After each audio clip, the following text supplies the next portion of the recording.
Okay, it is 12 o'clock. Good afternoon, everyone. My name is Laura Karamonica, and I am the Vice President for Education and Conference Planning for the Association for Leadership Science and Nursing.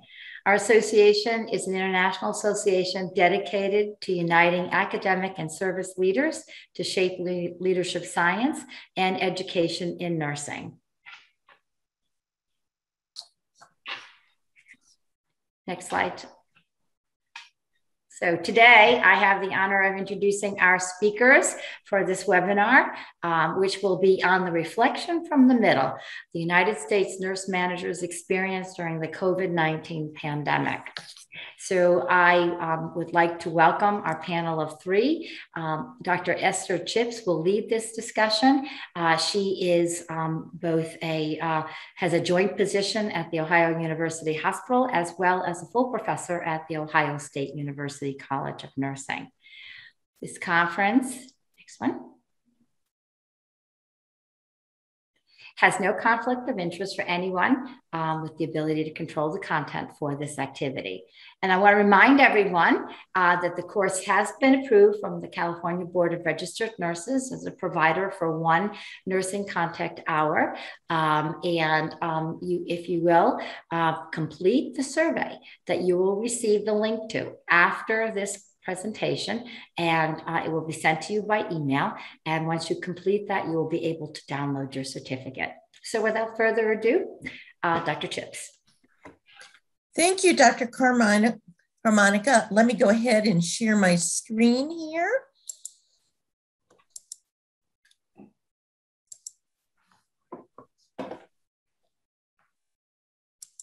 Okay, can you all see my screen? Is that a yes? Yes, it's a yes. Okay. Well, welcome everyone, and thank you for sharing your lunch hour with us. The title of our presentation is Reflections from the Middle, United States Nurse Managers' Experience during the COVID-19 Pandemic. I would like to extend a very special thank you to the Association of Leadership Science and the Versant Center for the Advancement of Nursing for funding this study. I will also introduce my colleagues who are here with me today to share in this presentation. First is Dr. Cheryl Monteiro, who's a nurse practitioner, science, and educator. In her role as a senior nurse scientist at Chester County Hospital, Penn Med, she collaborates with nursing and medicine to create and sustain a culture of interdisciplinary inquiry. She leads efforts to mentor the translation of ideas into researchable questions and advances interdisciplinary research capacity. Her research interests include qualitative methods, bioethical issues related to palliative and hospital care. So the second person I'd like to introduce to you is Dr. Marjorie Kelly, who is a nurse researcher at Ohio State University with research interests in clinical informatics and patient-centered technology. Through her research, she hopes to develop technology-based interventions to improve health and wellness among nurses and patients. She also serves as the Chief Scientific Officer for a health startup company. So, coronavirus. To say the least, it has exacerbated any pre-existing nursing staffing issues and resource limitations. And it has really amplified what most of us already knew. It has added to the stress and the workload for those nurses who are out there on the front line, as well as those of you in leadership positions. The other thing that we have to keep in mind is that nurses are people, and they have suffered higher than average incidences of infection, illness, and mortality rates. There's a growing body of research on the impact of the pandemic on nursing retention and nursing as a profession.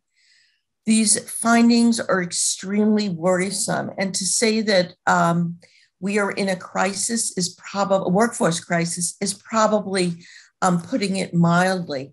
For those of you who may have been at the AONL conference in San Antonio, there wasn't a person or leader that I spoke to that didn't share that they were dealing with major staffing issues and nursing crises issues in their organizations. The study that we're going to share with you today is the second study that our team conducted. This work about the impact of the pandemic on the nurse manager group grew out of the work of our initial study on the frontline nursing staff, which we began almost immediately after the pandemic started. While we were conducting that initial study of frontline nursing staff, it became very clear to our research team that middle management was feeling the impact of this pandemic in a very significant way. And at the time, there were really no research reports on that experience. As we all know in the ALS organization, the role of the nurse manager is vital to the development and the sustainment of the nursing workforce. Hence, we felt that it was critical to study this group. Our objectives today are to share the findings of this study, and secondly, to discuss the future potential work around post-pandemic recovery for the nurse manager workforce. The purpose of this multi-site study was to explore professional and personal experiences of U.S. nurse managers during the COVID-19 pandemic across the East, Midwest, and Western United States. Just to give you a sense of the timeline of the study, as we all remember, the pandemic started in January of 2020. In April of 2020, the US announces a stay-at-home order. At that point, we had already formulated our research team, which is multi-site. I'll share that in a second. And we began to put together a proposal to study the frontline nursing group. We completed that initial study in December of 2020. And while we were kind of analyzing that data, we realized the importance of looking at the nurse manager group. We quickly turned around and applied for the ASLN Versant grant, which we received in January of 2021. Between February and June, we conducted focus groups of nurse managers in the selected sites. Between July and September of 21, we did the analysis. We submitted the manuscript to JONA in November of 21, and just yesterday, it was published in JONA, so it's available for you to review. So in terms of our multi-site collaboration, OSU was the lead site. Dr. Montero from Penn Med, who's with us today, was our collaborator from Chester County Medical Center, which is a suburban hospital outside of the Philly area. ProMedica system collaborated, and they had some smaller hospitals in Northwest Ohio and Michigan.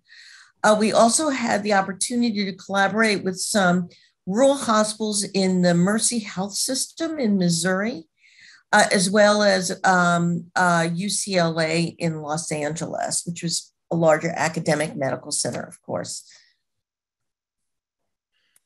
And we used a qualitative research method called a constructivist grounded theory methodology.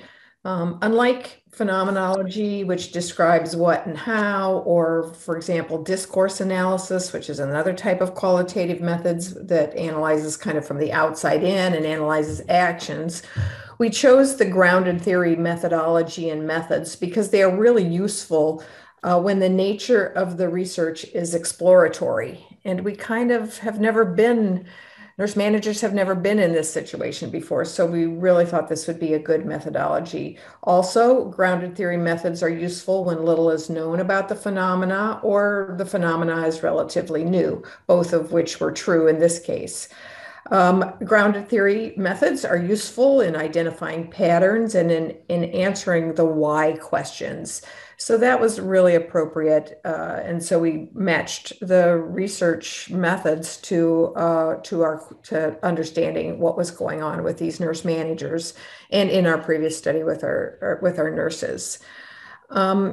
It's useful in exploring the relationships between constructs, and it's also useful in developing theoretical frameworks.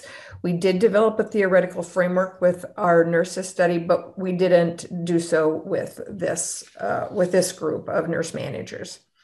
Next slide, please. So we recruited 39 nurse managers to participate from 6 hospitals. They were from large academic medical centers, kind of a mid-sized community hospitals, and also rural hospitals. And their bed sizes were from 125 to 1,250. As Esther already pointed out, we conducted our focus groups between January of 2021 and June of 2020. During that time, I don't know if you remember, but we were waxing and waning all over this country, who was at the peak of the epidemic, who was at a trough. So we felt like we got a good smattering of experiences from these nurses. We conducted focus groups, and it was led by our PhD researcher who's prepared in mental health. She's a nurse scientist prepared in mental health and has a lot of experience in conducting this type of focus groups. Most of the focus groups were 90 to 120 minutes in length, and typical participation rate was 5 to 7. The smaller participation, the smaller number in our groups really offered each participant an opportunity to make sure their voice was completely heard and understood. Next slide, please. In terms of analysis and in keeping with grounded theory methods, we used this idea of constant comparative analysis with reflexivity. Constant comparative analysis is a type of, I'm just going to use the term coding because we kind of understand that. We take the participants' words, we put them in a transcript, and then we selected those words that were most evocative of the idea that the participant was expressing. So if a nurse said it was very stressful, we would use stressful as we would use that word, the word that the participant spoke as a code. Then we would go through the rest of the transcript and look for ideas that had to do with stress or exact words where the nurse said stress. And that was how we did our initial coding. We went back after we were through with all the transcripts. We would go back and then say, okay, now how can we group these initial codes together? Do some of them hang together?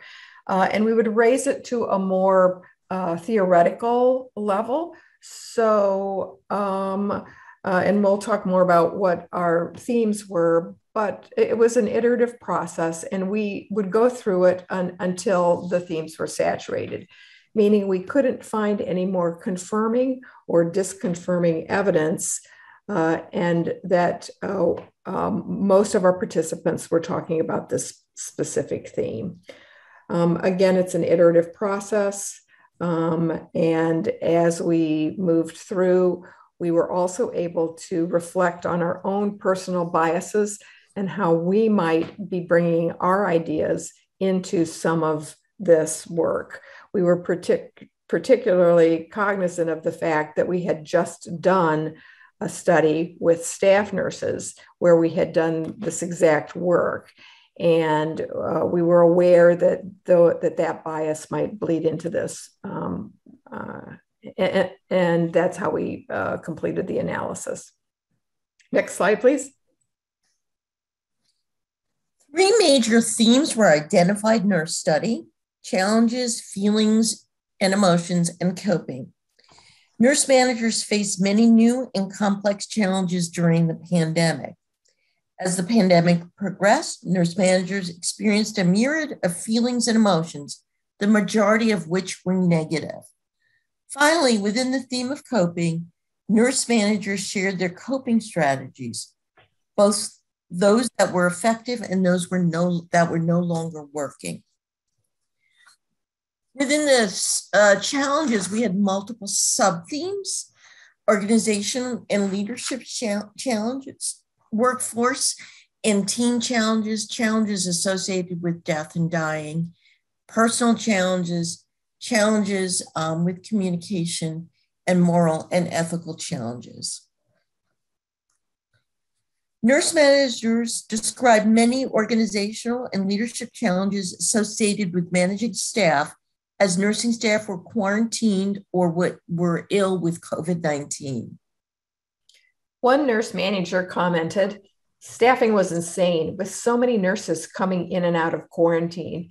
And another nurse manager said, "Housekeeping didn't clean the rooms. Nutrition didn't go into the rooms. So nursing was picking up the slack for so many extra people. Staff nurses were doing everything. They were the housekeepers. They were the nutrition lady. They were just everything."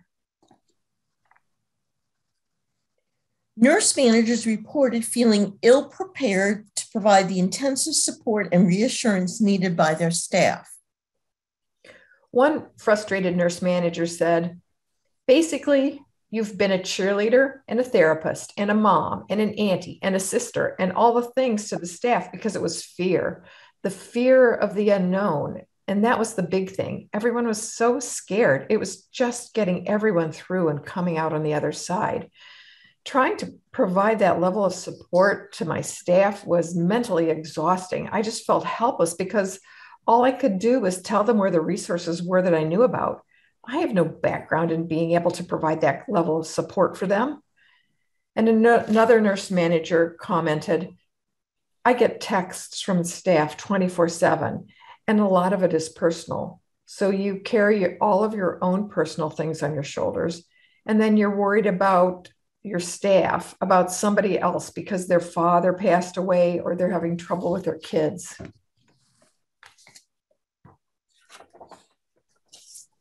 Nurse managers face personal challenges, challenges with loss of personal time and lack of balance in their lives.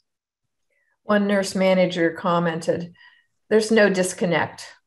There's never a time when you feel like you can unplug and be able to do the things you enjoy.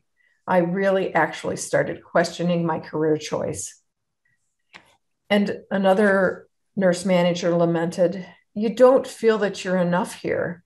Then you go home and you don't feel like you're enough there either. I just don't feel like I have anything else to give." Nurse managers identified many different ethical challenges. As the pandemic progressed, nurse managers met with financial situations that created ethical challenges. Nurse managers expressed frustration that some staff members received crisis pay and others did not. One frustrated nurse manager said, "We're handing out tons and tons of money for incentive pay to nurses to come and help. And then the PCAs, they don't get anything. And we're still asking them to come and help. The nurse managers were expected to explain to the PCAs why they don't get the crisis pay and the nurses do. I can't explain that." Some nurse managers also felt unfairly treated. One said, "I'm disappointed in the way our organization has supported and compensated nurse managers for the amount of work that we've been going through, especially knowing that there's other high-level individuals who got their bonuses and they got their raises."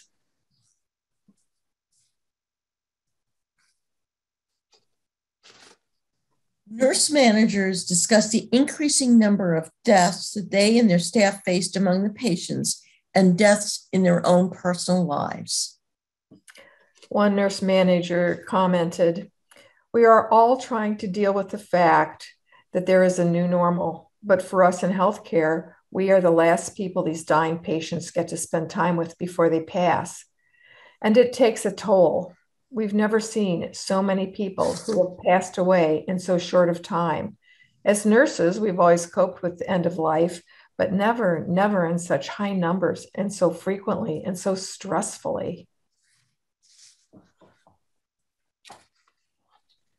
Nurse managers were the primary vehicle for communication to the staff. One nurse manager reported, that she felt inundated with all the information. But she said it was important for us as leaders to stay on top of that so that we could at least in the moment say, okay, this has changed, just so you know, pass it on at huddles, do whatever. But it was definitely more of a personal, emotional impact. Nurse managers experienced stress conveying information from senior leadership that they felt conflicted about. Another nurse manager commented, we're asked to deliver messages that we don't necessarily agree with. We're asking people to do things that they've never done before. It was really hard to be able to get information and to give that direction, only to find out a couple of weeks later that it was completely wrong and feeling like I steered them in the wrong direction.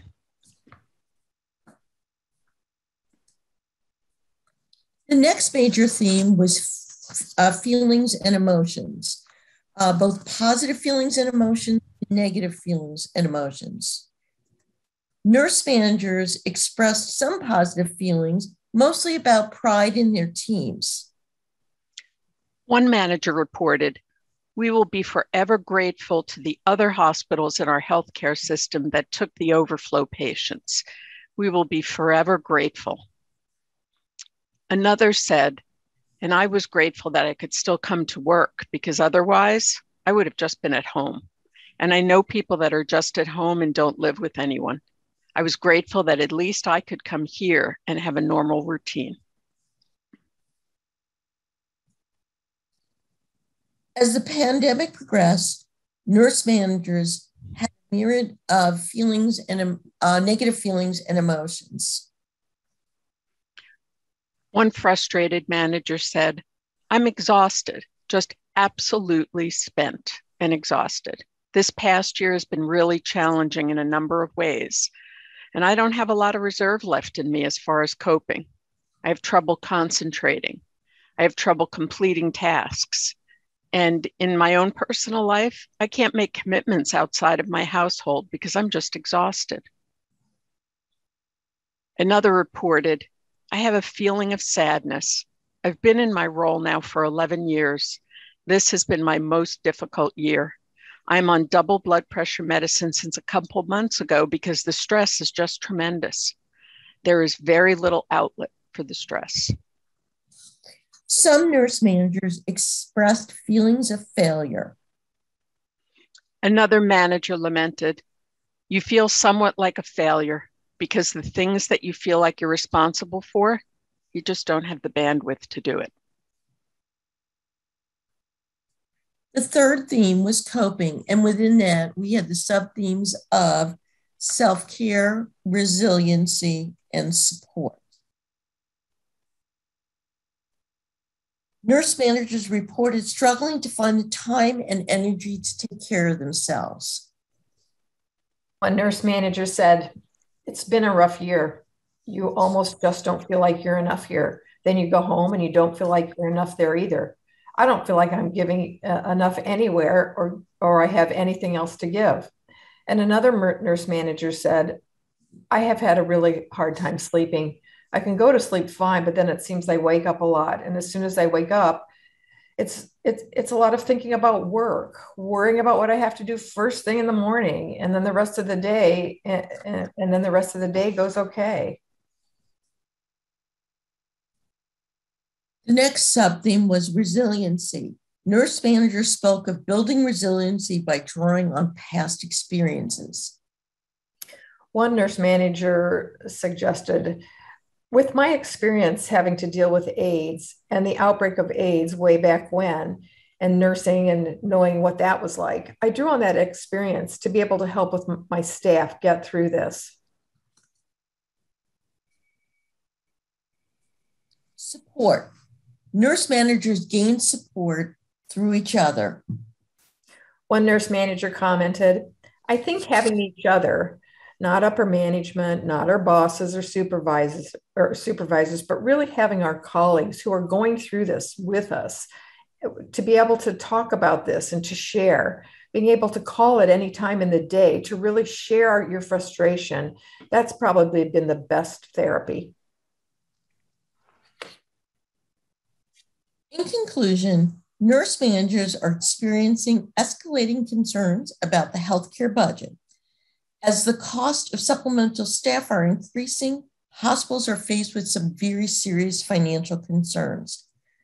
Nurse managers are being asked to provide more care with less staff. Nurse managers must deal daily with issues around inequities in pay. Staff nurses are working side by side with traveling nurses who in many cases are making 3 times their salary. Patient care assistants feel that they do not receive the same incentive pay as the staff nurses. The issues related to onboarding temporary staff are pervasive throughout the healthcare systems. We initially thought an outcome of this work would be the identification of the needed resources to support nurse managers. But what we learned was our hypothesis was incorrect. In reality, nurse managers told us that these resources were already available, but they simply did not have the time to step aside and use the resources that they were provided. As one nurse told us, "Don't ask me to do yoga when I'm running a marathon." Nurse managers are experiencing dissonance. Dissonance occurs when an individual experiences a cognition that conflicts with another belief and makes them uncomfortable. Managerial dissonance occurs when managers experience psychological hardships when implementing organizationally mandated actions that threaten the psychological, physical, or emotional well-being of their employees. Nurse managers also discussed that they're considering early retirement and alternative career options. Some limitations to our study was that to protect the anonymity and confidentiality of our participants who generously shared of their minds and hearts, we did not collect demographic data.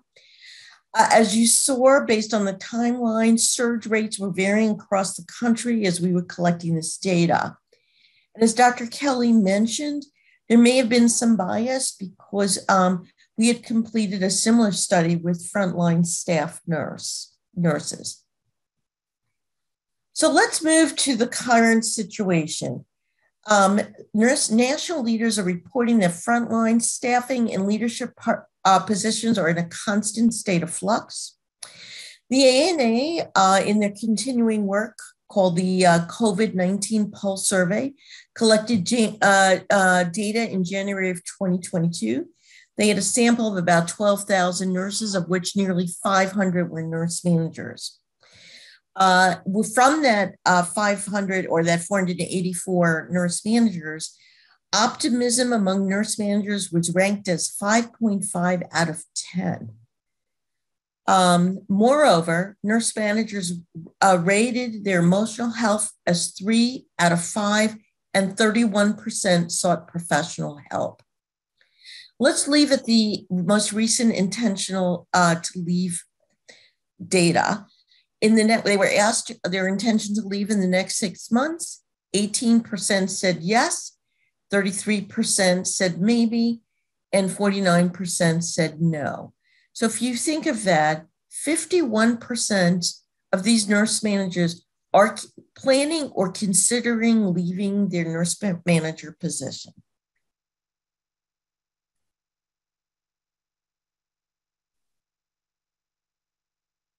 Cheryl?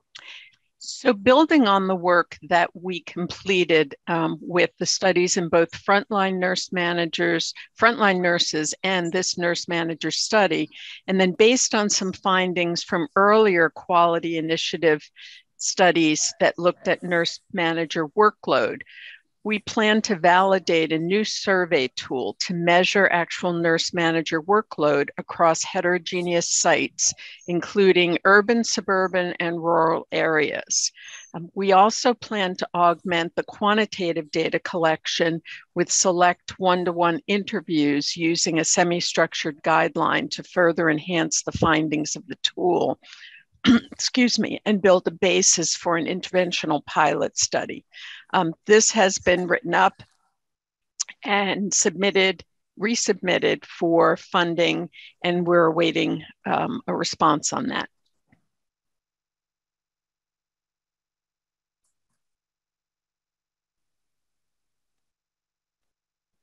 So this outlines a little bit more of what we are planning to do. We're looking at the workload issues before and during COVID. So previous work that I and a colleague did at Chester County Hospital asked the nurse managers to quantify what they do every day. And two of the nurse managers actually sat down and wrote a detailed list of everything that they did. We took that initial document and we circulated amongst the nurse managers just in our hospital and got comments back from it, and then asked everyone to use that and rate what they did and how much time they spent. We put all of that together, and the reason for that was to look at workload issues here at our hospital. And the results were stark. It was 24.3 hours a day that were clocked in terms of activities that the nurse managers were reporting. And we brought that to senior VPs, and they said, that must be wrong. We said, no, that's correct. We are looking at them saying 24.3 hours per workday. So they're not getting a lot of things done. In the end, it was the impetus to hire 9 assistant nurse managers, which the CNO was really supportive of our project and using that data to be able to support this change. And so this was a little bit more on the bottom of the slide about the survey tool validation. So we're taking the tool from that original project and then looking to validate that with experts.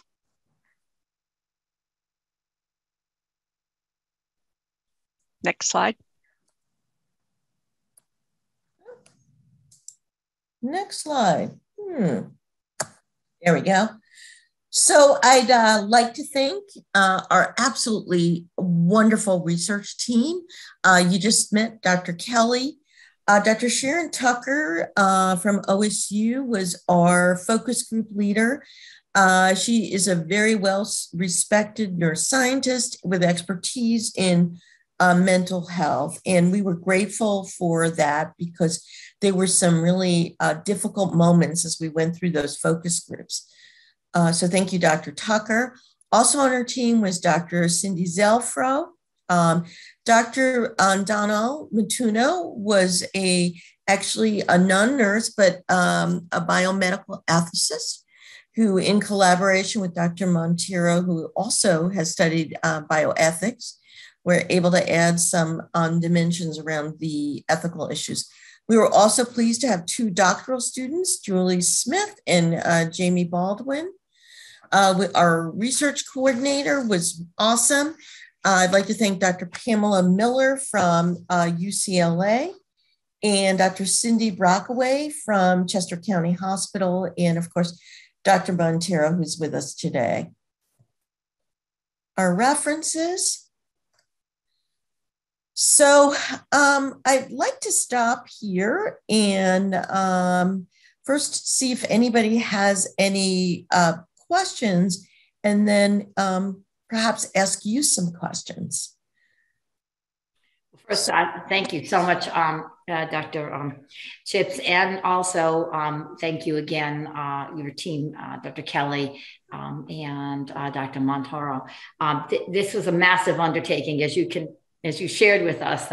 It took a lot of brain trust and a lot of effort on the part of a lot of people to really come up with this important data. And I think over time, one appreciates that you have to capture the stories. The stories are very important, and there's a lot of lessons deep in here. As far as the comments came so far in, we do have, that comment that was made about the yoga. Don't ask me to do yoga when I'm trying to run a marathon here. Which Dr. Yoda Weissa had shared and was echoed by others.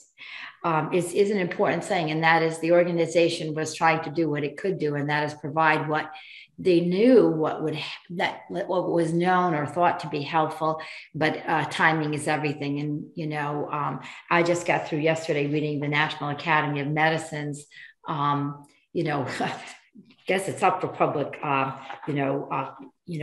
input, 61-page document on how we're going to address the well-being of clinicians post and also during these kinds of things.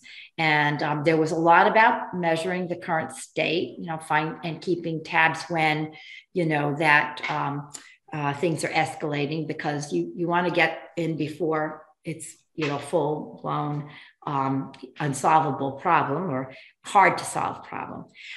There is one question I want to make sure we talk about, because it did come from the floor. Dr. Frank had said that, again, an interesting study. And she said, was there any tentative theory that you're seeming to come up with based on what you've learned from the study so far? I'm sorry, tentative theory? Yeah, the grounded theory. Did you come up with any, framework that would, that kind of came out of this?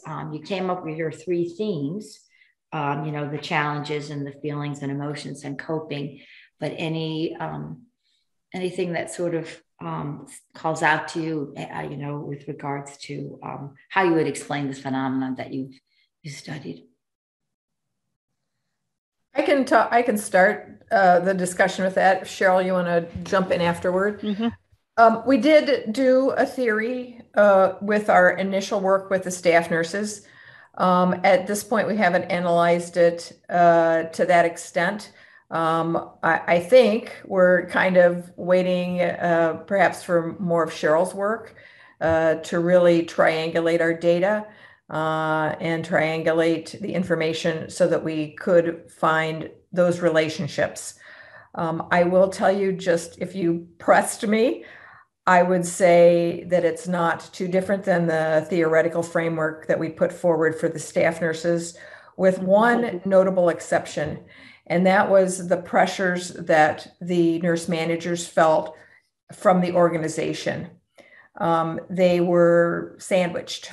So they not only felt the pressures from home, they felt the pressures from their job, they felt the pressures from the frontline nurses, but then they also felt the organizational pressures to make sure there was staffing, to make sure. Now, how those relationships are constructed, we've not analyzed that yet.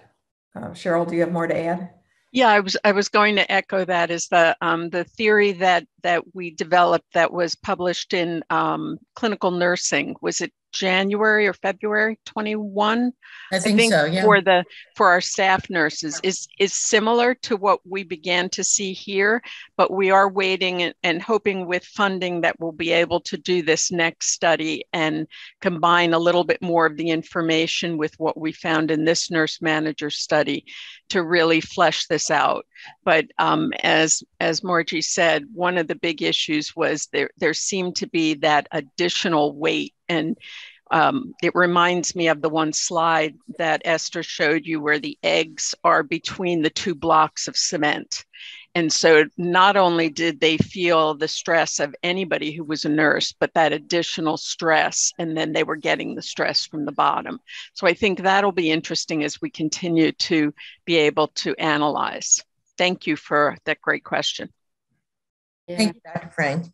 Yeah. And by the way, I have to tell you that Marjorie and Cheryl, we nicknamed them, our team, the Quali Queens, because we really are qualitative experts.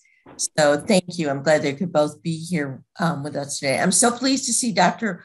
Roseanne Racio, who's done some similar work. And, so let me ask this question. For those of you who work in organizations, looking at that data that the ANA COVID-19 survey just reported, essentially, half our nurse managers who responded are saying they're thinking either they're leaving or they're thinking about leaving. What are your organizations doing to address the nurse manager workforce now? Just turn on your mic and you can just speak, and I'll turn mine off for a second. Mm-hmm. Well, it's Roseanne. I'm going to say not enough. Their scopes are too big, the demands are too high, the turnover is too great. Like it's a lot. And as much as I try to find systems issues that I could make easier for them or allow them a remote day a month, like flexible schedules, it just feels like not enough, honestly, in answer to the question of what you're doing. Yeah. I also wanted to mention, because I also did intent to leave in our big work. It was a sub-analysis from the big data. And great work too, I might add, Roseanne. Thank you. I found less intent to leave than you did. Okay. It was for the manager subset, it was less than 10% definite yes, but another 16, 17% maybe. You put those together, you're at like 25, 26%, which I think is still less than what you had. This was what the ANA was reporting from their COVID-19 pulse survey. The other thing that we heard, which is understandable, I think we would all agree we don't do a great job with succession planning in our profession. And one of the things that the more seasoned nurse managers that we spoke to said, who is going to take this job, seeing what I see? They were talking about, some of them were on the cusp of getting ready to retire. We had one who was very articulate about that. She said she stayed a little bit longer because she knew she was needed and she couldn't there's nobody to replace her. Nobody wants that job.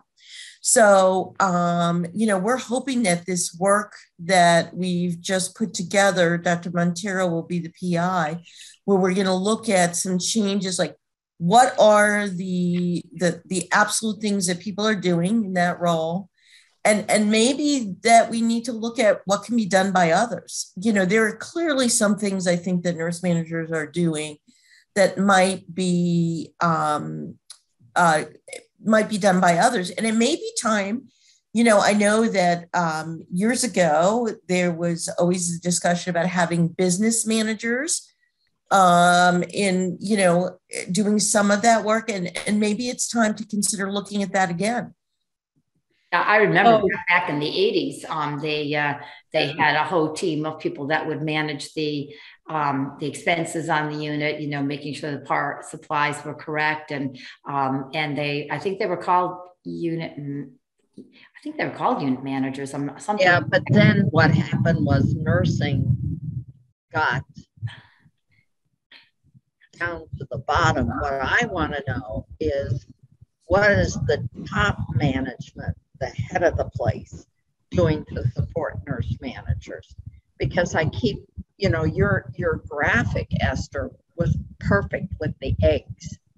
Mm-hmm. But we're not spending, somehow nursing isn't getting, this has been forever and ever, not getting the message, or the top people don't give a what. And it's only gotten worse in a for-profit environment because shareholders. Yeah. I will. What I'm going to respond to that, Betsy. I think that and I'm not a chief nurse. You all know that. I'm a nurse researcher. But I think what the situation, and maybe some of you who are CNOs could respond to this. I think where this might be going, in talking to some CNO friends, is that there's going to be increased tension between the CEOs and the CFOs and the senior nursing leadership. Because I think what I'm hearing now is, we spent all this money on travelers, we got to get rid of them. We got to bring the budget back down. And, because the shareholders, we don't have profit.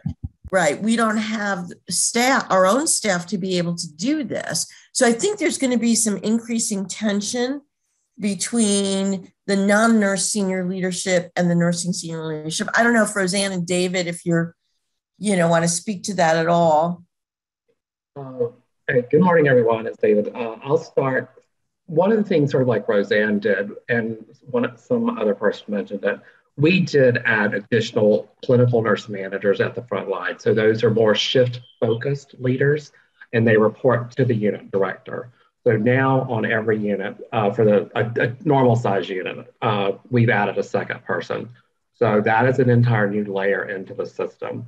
And that was a pretty big ask. And we had started the work before. We recognized it before the pandemic, but really operationalized most of it during it. And we put them through a fellowship. We didn't do like many of us had. Here's your keys, here's your pager, there's the office, call me if you need me. So we put them through a year-long fellowship, and it's going well. But I agree, Esther, I do think, I don't work in the for-profit side at this point. I do think, though, those heavy discussions that Betsy's talking about are occurring. And I think they will continue just because of the sheer cost. When we all look at inflation rates and, your drugs, your supplies are going up at double digits at points, and then everything else going up, and then insurers are not going up that much. So I think those tensions will continue to increase.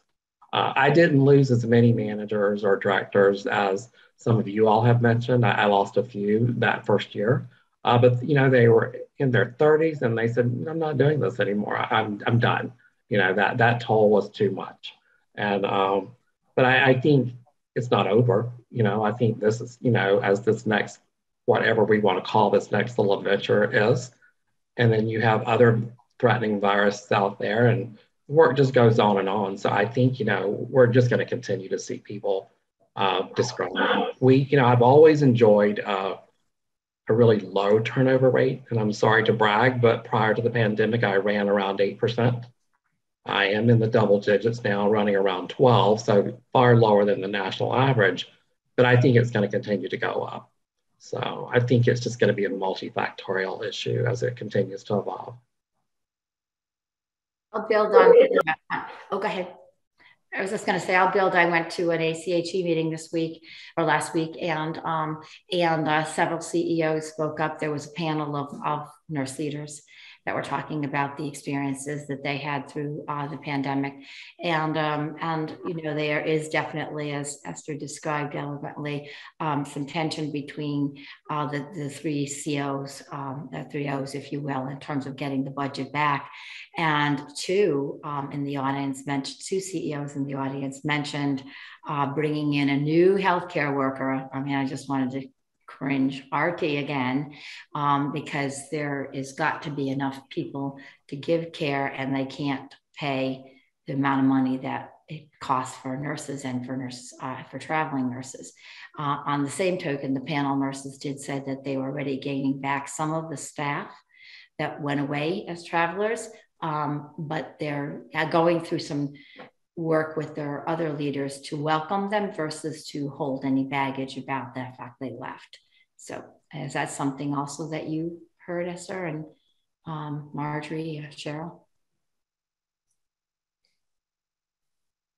I know that here at Chester County that there's challenges with weekend help.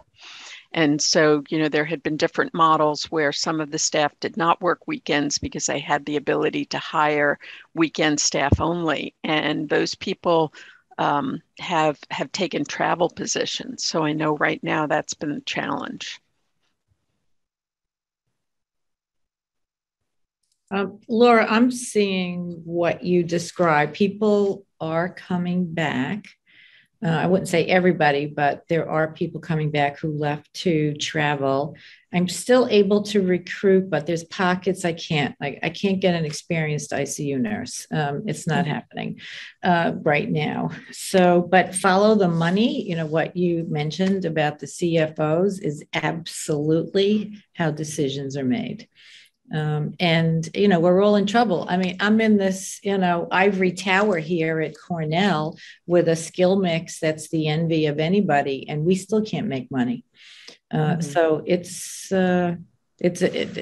follow the money is what's leading things. David, we also added clinical nurse managers for off shifts for some of the units. Some were shared. Some, I did that when I first got here, like 5 or 6 years ago. That's been a huge help.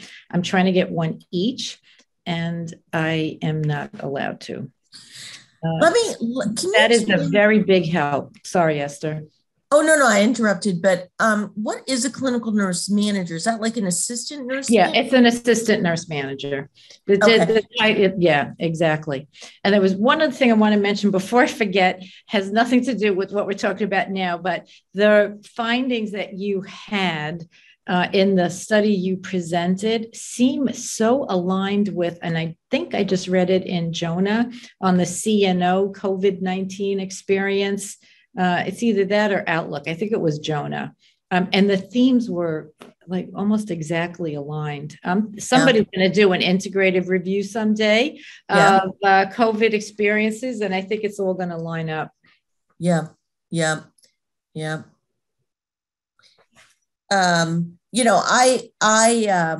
have the pleasure of when I commute back and forth from Charlotte, North Carolina to Columbus, which is my work home.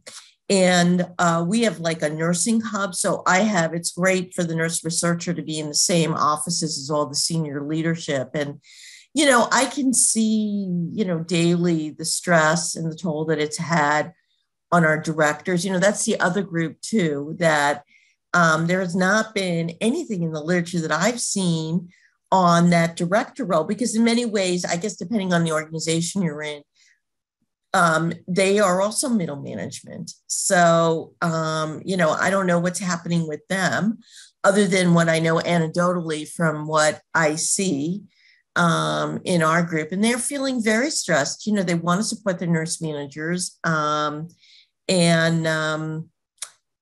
It's stressful.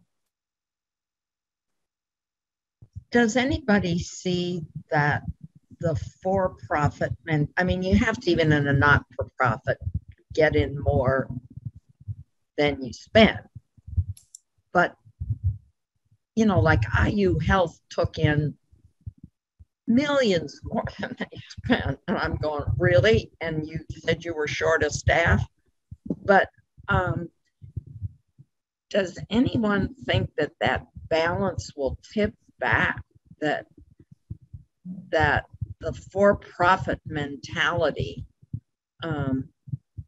will maybe ameliorate a little bit?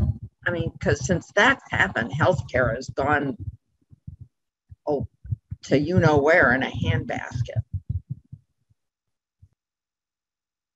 Well, add on to that the double-digit profits that even during the pandemic that the insurance companies are raking out of the system. Like, how do we make that different? I'm an informatician. I'm not in a leadership role, but how is this sustainable? I just don't understand how it could possibly be sustainable. It's pretty frightening for someone in my age group, particularly. Okay, you're old, forget it. We're not doing anything. I wouldn't go there yet, Betsy. I really wouldn't go there yet. We do have, just tell you a little inside, that we do have a number of presentations on the pandemic experience and different angles.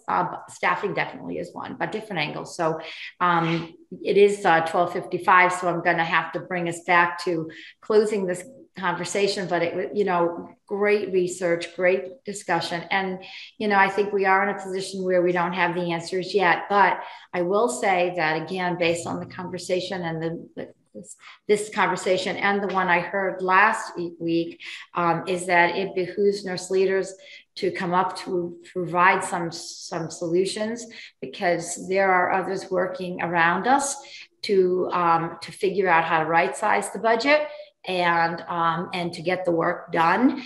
So we need to come up with those innovative delivery systems. We need to really push hard for what the nursing report says in terms of getting people to work at the scope of their license or unlicensed.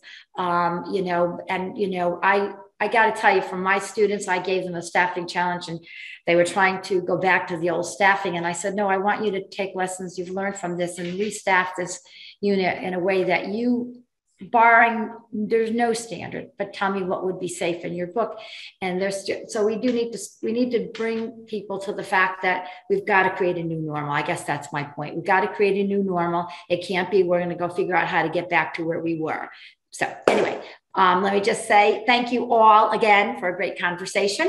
And I want to say a special thank you to ALSN and Versant for funding this. Yeah. I will tell you, I've been a nurse researcher now for close to 20 years, and this truly was the most meaningful work I've ever done. So I'm really grateful for that money. And as you all know, there isn't a lot of funding for this type of work. I read the NINR strategic plan, hoping that maybe they're hearing a little bit of what, ALSN and AONL have told them about the need to fund this kind of work. So thank you very much. Yeah. I listened to their webinar on their priorities, and we're not in it as far as leadership goes. It is still a fact that leadership science is not as funded as a clinical science. And so we've got to figure that out. Okay, so again, just a reminder, please fill out the survey. After this, you will get it by email, and you will then be able to download your certificate. I'd like to tell you about we have our next Versant funded study next month on June 14th, where we will talk about nurse leaders' experiences during COVID, and we will hear from another group of researchers. And then, of course, in November, and registration will be opening very shortly. By the way, you can book your room though, but the registration will open very shortly. The conference is going to be November 3rd through 5th in Cleveland, Ohio. So we'll be out your way, Esther. And we're really very fortunate that the Francis Payne Bolton School of Nursing, Case Western Reserve University, will be helping us sponsor this conference and providing the great setting for it. So I hope to see you all there. Anything else? Any last minute comment from anyone? We have 1 minute.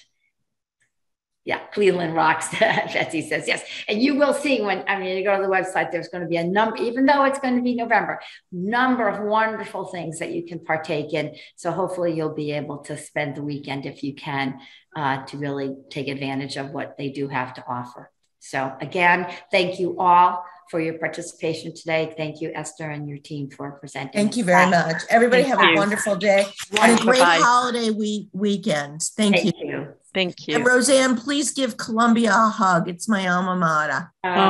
Okay. Thank you. Okay. Bye. Bye-bye.